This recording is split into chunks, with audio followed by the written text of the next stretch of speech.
Okay, let's start from the beginning. Introduce yourself for those who might not know who you are.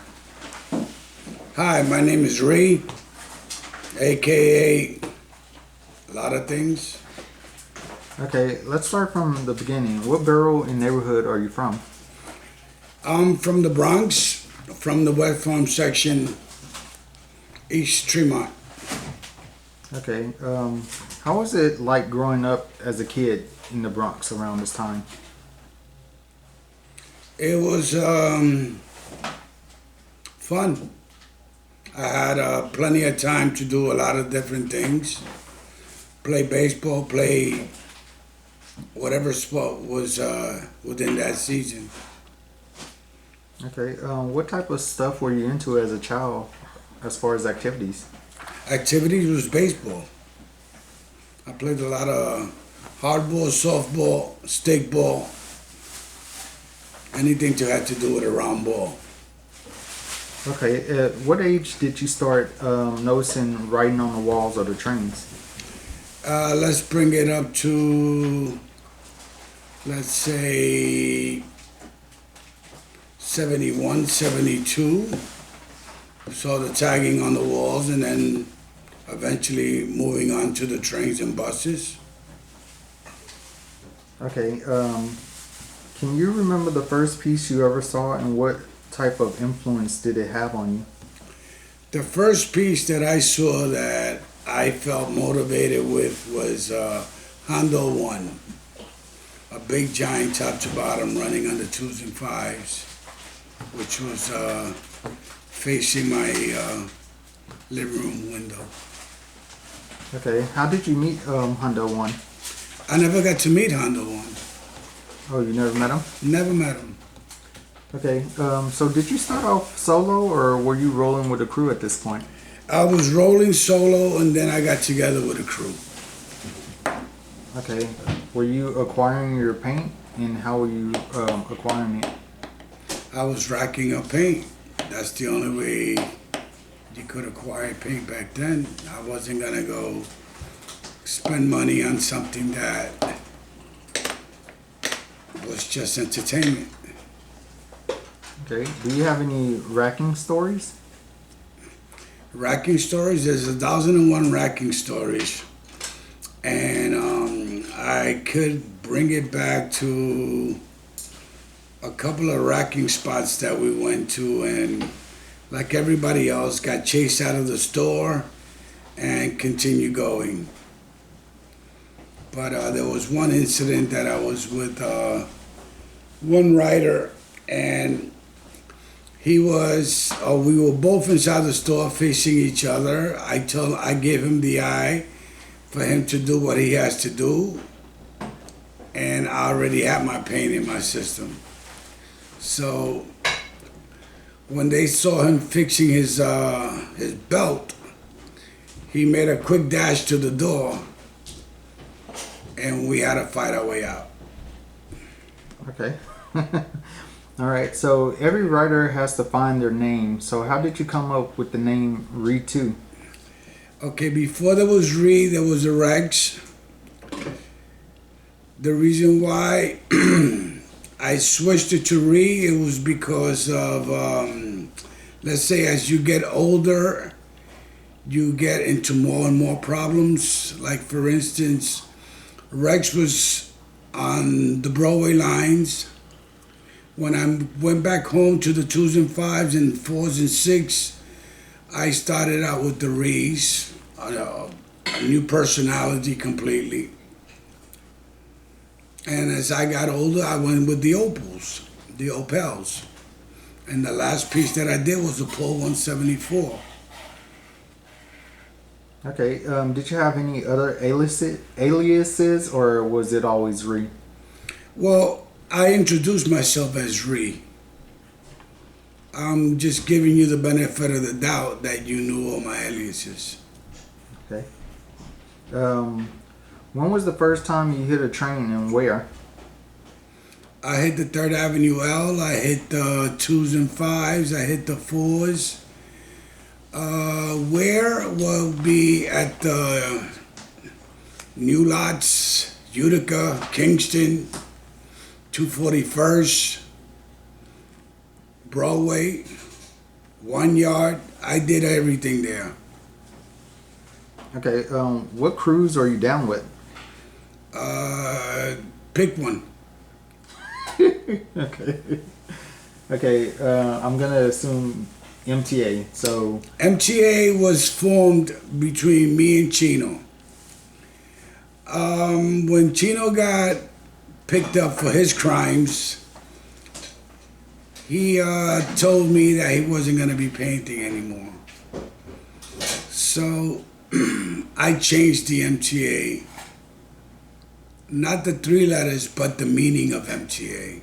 which was Okay, when we first put it together, it was Master Taggers Association. And then after that, when I took over, it was Mad Transit Artists. okay. Tell us some of the guys or members that was down with the crew. Well, that particular crew was very close knit. It was the hardcore members were Chino, Mr. Ruff, Inc., Too Swift, Joy, RCA, K, Teen, Taboo, Vine. Those were the early members of the MTA crew. Tag 1. Okay, you was famous for very colorful top to bottoms running on the number lines. Could you tell us how you was inspired to do so many? Doing so many wasn't the problem. The problem was getting enough paint, which I always had enough paint stashed away where I was gonna go paint that. Meaning I had paint in the 2 yard, I had paint in the 5 tunnels, I had wherever I needed to be, I made sure my paint was there ahead of me. So I won't have to be carrying anything with me when I go. Okay, so what lines did you hit at this time? Okay, I started out on Broadways. That means the 1s and the 3s. And then I went back to the IRTs, meaning they all IRTs. The 4, the 5, the 6, the 2, the 7, the 8, all those were hit in different locations. Okay, who was MTA's biggest competition on the subway at this time? Against me was the Fat 5, the Crazy 5, when it came to the 2s and 5s. Okay, did you have a favorite layup? Yes, I had a favorite layup. I used to go to New Lots, and I thought that was going to be one of my favorite layups. But traveling from the Bronx all the way to New Lots, Utica Avenue down in Brooklyn, it was time consuming. So to cut my time in half, I decided to relocate to 2 stops away from my house, which was Espionage, and I spent a lot of time in there. Okay, you would eventually meet Part. How did you and Part meet? We met at the bench, if I recall correctly, but we never got to paint together because at that time, the Death Squad was coming into existence, and I was more or less on my way out. Between 76 and 77, I was thinking of leaving the scene of the crime because the crime wasn't paying off no more. Okay, you mentioned the writer's bench at 149th Street. Did you have any memories, or what was your favorite moment at the writer's bench? My favorite moment in the writer's bench was just being there with the fellas that were having a good one. Like, for instance, Oz 109, Stay High 149, Kindu, Butch, Big, Junior Big, and all of us just hanging out there was just watching the train go by. Okay, any stories at 149th Street? There was a lot of stories at 149th Street. There was always, in the later years, there was a lot of drama. And to avoid the drama, you move away from it. So I try not to get involved or to be there, because being there, all it does is just cause more problems. Okay, going back to part in TDS, you eventually became a member of TDS. How did you get involved with that crew? I got involved with TDS. Okay, Mr. Cool, 131. I met him at the bench. Peso, I met at the bench. Part, I met at the bench. Bear, I met at the bench. Padre, I met at the bench. Those were the beginners of TDS.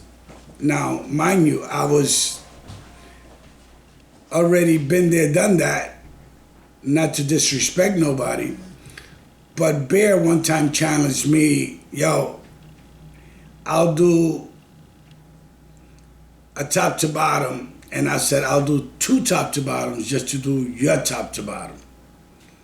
And that's when the differences came out. I mean, we were competing against each other. It was nonsense, but it came about that. And it did come true. Butch had to help him out with some pieces. Okay. But Bear was nice guy, may he rest in peace, don't get me wrong. He just liked to be challenged, that's all it was. He asked me, which lab do you go to, which one you know. And I give him all the know-how, because like I said, 76 and 77, I was already pulling my horses back and looking at it from a different view already. Okay. So around this time, they was filming the movie Styles Wars. Were you involved in it? Okay, with that concept, Henry Chalfant, I met him at Tremont train station. He was taking pictures of the subway cars. And that was my home station. I'm sitting there watching the cars go by also. But I never gave him the intention that I was a writer. I just waiting for somebody. So I sat there and I saw him taking pictures. And then I just went up to him. I said, listen, did you take a picture of that one? And that one that went by, and this one that's coming across. And he says, you right? I said, yeah, that REE MTA top to bottom that you just finished taking a picture of, that's me. And he asked for my telephone number and so on and so on. And I gave it to him. Now, mind you, like I said, I was very eerie about things. I just totally ignored him. Not to disrespect him, I walked away from him. I mean, I pointed him out to where to catch any of my wall pieces, and he did go and take them. As a matter of fact, when I met him years down the road, I went to his studio, and his favorite shot that he said that he has it was one of my pieces hanging behind him, and he asked me to sign it for him. And that was a wall that I did. Okay. So what was your peak years on the subway? My peak years was 74, 75. 76, I enjoyed it because it was a bicentennial year. And we were all very hyped up for 76, meaning good year, bicentennial. Okay. Did you ever have a graffiti partner? If so, who was your partner and how did y'all meet? Okay, Chino was one of my partners. And then after, like I said, when Chino was less active, his brother came along and I teamed up with his brother for a while. And after that, I teamed up with you, made 77 before the 77s. Who else? Ken. There were people just drifting in and out. But the one that I really spent time with was Cliff 159, I spent at least that summer. Kindle, I spent another winter just racking and building paint and painting as much as we could. Okay. Did you ever paint at the one tunnel? If you go to the one tunnel now, you'll find my tag inside the one tunnel. Okay. Because I heard that the one tunnel was tough back in the days, considering that the ball busters used to run that area. I'll tell you this. Any stories? The one tunnel. For me, we used to go to that McDonald's that is still there in that corner, I think on 137th Street. We used to go get food from there, go to the corner store, get beers, rack up batteries, and go down inside the one tunnel, let's say at 11 o'clock in the afternoon. Play music until we got tired of painting. That's how the one tunnel was. Okay. Both sides. So of the one tunnel. You've met Flight before, haven't you? Yes, I have. How'd you meet Flight? Basically through the walls. Basically, it wasn't something that it was train wise. It was basically I met him at the Hall of Fame, or if not, in one of the walls that they were painting. All right. How was it like painting with Flight? It felt comfortable. Okay, when you was painting the subway cars, did you have any favorite chase stories or raid stories? There was the one tunnel. We were inside that one tunnel, like I said, from daybreak to sunset. And that particular day, it was raining outside. You could hear the rain coming in from in between the streets. And they said that we was gonna get raided, and we saw the car come in, cops flying all over the place, the power was turned off. Who was with you? There was a whole bunch of us. Me, Mr. Ruff, and Jester, Moose 106, Ziggy, Dean, a whole bunch of people that were painting on the other side, and we were painting on this side. But when the raid came, everybody was looking to get out. So eventually, nobody got arrested. Everybody found their way out, and we had a good one. And that's how the one tunnel was. Okay. I had more problems going into the 1 yard than I had with the one tunnel. Okay. The 1 yard is all the way located at the very last stop of the one train. That's 242nd, I think it is. And you get off there, and the 1 yard is not street level, but it's right on the corner, but it's elevated. By being elevated, it levels off all the way like 3 or 4 blocks down, that you gotta go up a hill, down a cliff, just to get into the 1 yard. And I still got tags against those walls in there. All right. Okay. So who was your biggest competition back when you was painting the trains? Competition wise? Yeah, like if somebody that you thought that was really good that you never got a chance to test your skills against. Well, the Fab Five were ones that always come saying that, and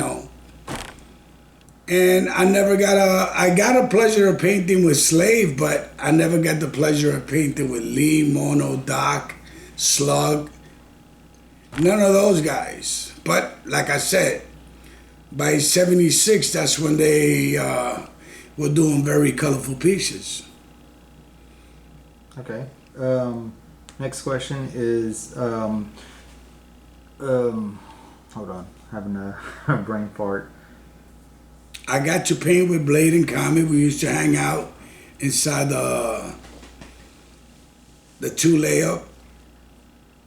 Billy 167 also on Burke Avenue. Come on, let it out, man. Okay. Oh, that was the question I was gonna ask. So, is there anybody back in the day that was really doing their thing that you don't think they get recognition for today, or people don't mention that needs to be mentioned? I say out of the three YB guys, it was Cliff 159, Jay 159, Ben 167, Peace 108. Those are guys that you say they deserve some light. Okay. Well, I think we covered everything. Is there anything that we might have missed that you would want to cover? No, not really. Everything else will come out to light. Okay, this is part of the video where it's called Seven Deadly Sins, where I ask you if you can choose seven of the best artists, dead or alive, to like be on your team, whether it's bombing, piecing, production wise. Who would your top seven be? As bombing wise, Anything. anything. Bombing wise, I'll take I'll take Comet, Jester. It can be piecing, production. Piecing wise, I wish I would have part. But So you got three more. okay, what's the next? Three other artists? Yes.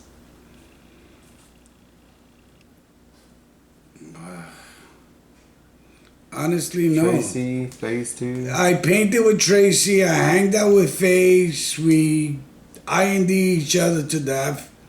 I never painted with Riff, but I spent time with Riff. I wish I would have.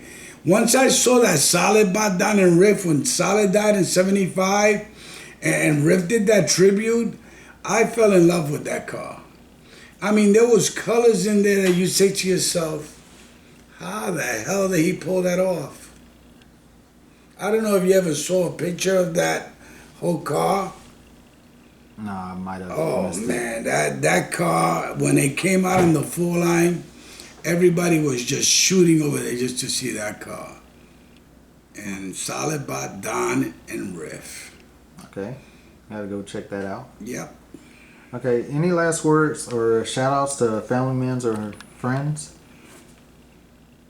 Have a good one, fellas. All right. REE 2 MTA. Peace.